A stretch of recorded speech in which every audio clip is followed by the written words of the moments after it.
Good morning everybody and welcome to the GSM's Pride. I want to start a new segment called The Truth. There are many times where we actually have upset customers. That is a fact, there's something that we're not ever going to get around. But my point is, I really want to try and help you understand there are always both sides to the story.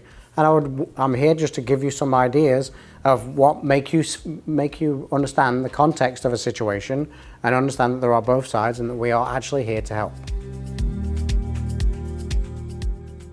So we recently got a review in from an upset customer, which was confusing to us as a dealership because the customer left very happy and seemed to get the deal exactly the way they wanted it structured.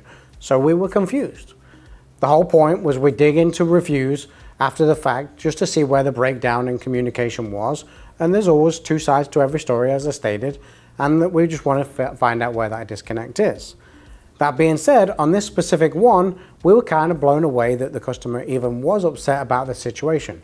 So let's touch on a couple of things that he talked about in that review and we'll address those specific areas.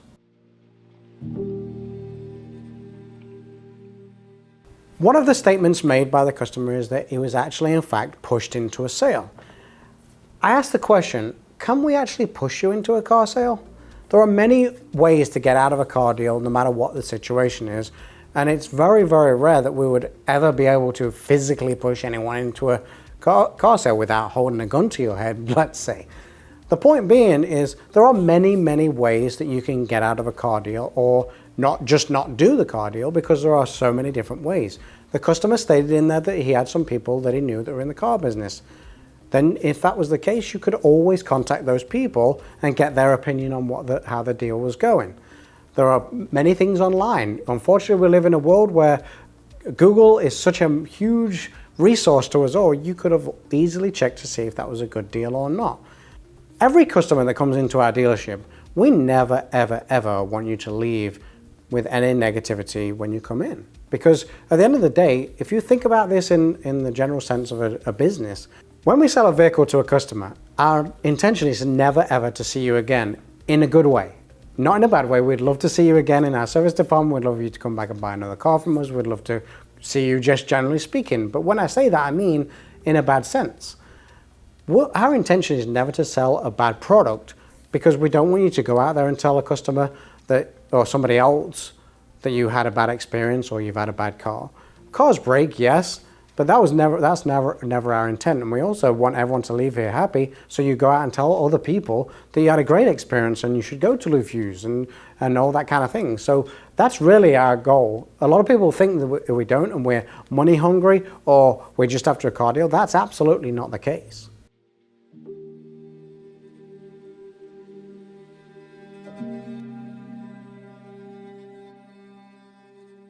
One of the statements the customer makes in there is that they actually came in looking for $37,000 for their trade-in. In actual fact, we found out that the vehicle was a lemon and the customer knew it was a lemon, so we ended up giving them $31,500 for the vehicle. I'll touch on that again more in a little bit, but one of the comments that the customer made in there was that we were trying to take advantage of the situation and make profit on the vehicle. The question I have for that specific customer is, you stated in your review that you paid $33,000, yet you're wanting to get $37,000 for your trade. I understand that because the market has inflated and I understand where you're coming from. But in actuality, you're doing exactly what you're stating we're doing incorrectly by asking for more than you paid for the vehicle. Isn't that correct? We actually intended to get rid of that vehicle, but in actual fact, the way the market is right now, we felt it was an area of concern that our inventory is so low, so we decided to take a risk on the vehicle. I do want to make a point. It is very much a risk for us, and here's the reason why it's very much a risk for us. Everyone complains that the car business as a whole, not necessarily Lufuse Ford, but the car business as a whole, is that we make a lot of profit. I ask a question to you, is it okay that a car dealership makes profit? We're selling a product, we are giving you a service that you require. Is it okay for us to make a profit? Here's why we'll tell you it is okay that we make a profit. I'm going to give you a long list of all the reasons why. Every time that we sell a vehicle, there are multiple people that get paid out of this dealership that touch that vehicle or that deal. The car salesperson, the detailers, the porters, the desk manager, the finance manager, the office staff, the title clerk, the admin, myself. The list can go on and on and on for how many people touch the vehicle. So in actual fact, when we say that we made profit on the vehicle, we may have up front, but then the overhead that we actually have is astronomical in the general sense. So again, I asked the question, is it okay for us to make some profit on the vehicle? When I ask the question if it's okay for a dealership to make profit, I make that point being, yes, do we make profit on the vehicle? But we are not Scrooge McDuck diving around in dollar bills in our basement. We actually employ over 1,000 people in the Lufuse network in the St. Louis and surrounding areas. We also support a lot of people around here, especially schools and soccer and everything else that Lufuse is involved in. We are very much involved in the community itself. So a lot of those profits go to those people specifically. We are supporting a massive amount of people and their families in the St. Louis area, and not just the employees that work here, people outside of the network.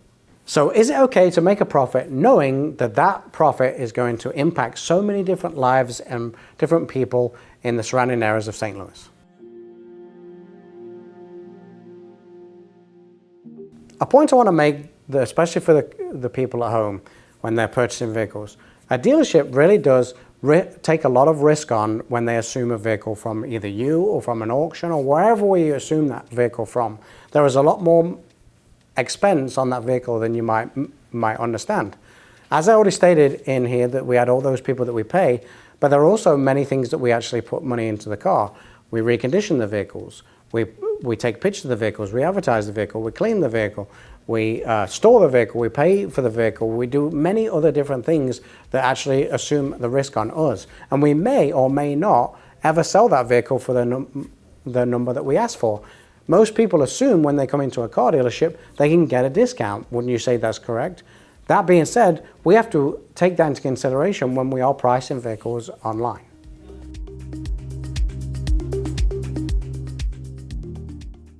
Something I do want to touch on also is inventory. So our inventory is not always coming from a customer when they trade in a vehicle. They are the best ones for us, I must admit. But a lot of the times we have to go to an auction to go and buy these vehicles and bring them into our inventory so we can actually provide the service that you as a client requires. That being said, there are many things on there that we may have to assume some extra cost on. That being said also, that doesn't mean that we can overcharge for that vehicle because of the internet, and the way the internet works is we have to be in the market. The vehicle has to come back from an auction, it could be coming back from a far away place, and there could be some transportation costs in there. It may have been misrepresented in the fact that it was cleaner than it is, and we may have spent $4,000 on that car. Again, the price of the vehicle, what we're asking for, it did not change.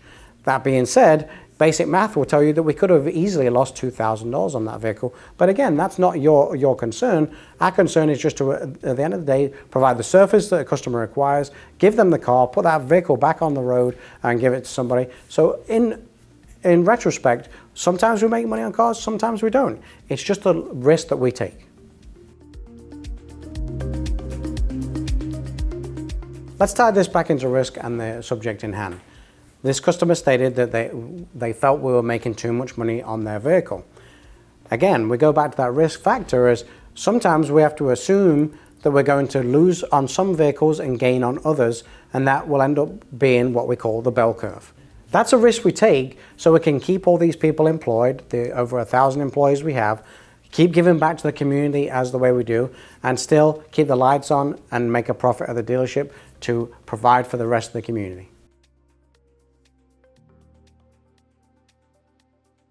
Obviously, this is our perspective. There are always two perspectives to everything in life. The whole intention of the truth is to get your opinions and your context so I can actually address those and give you our side of it, and then also I can hear your side of it, and we can get you to understand more of how the car business works and how it actually is in the real world, and then at the end of the day you can feel more comfortable when you go into a dealership or even us, and you'll understand both sides of the business. As always, over at Lufuse Ford, we can replace the car, not the customer. Please comment and put in your questions so I can actually respond to those and give you some context on both sides, and I can address those in a further vlog, and I'll see you all next week.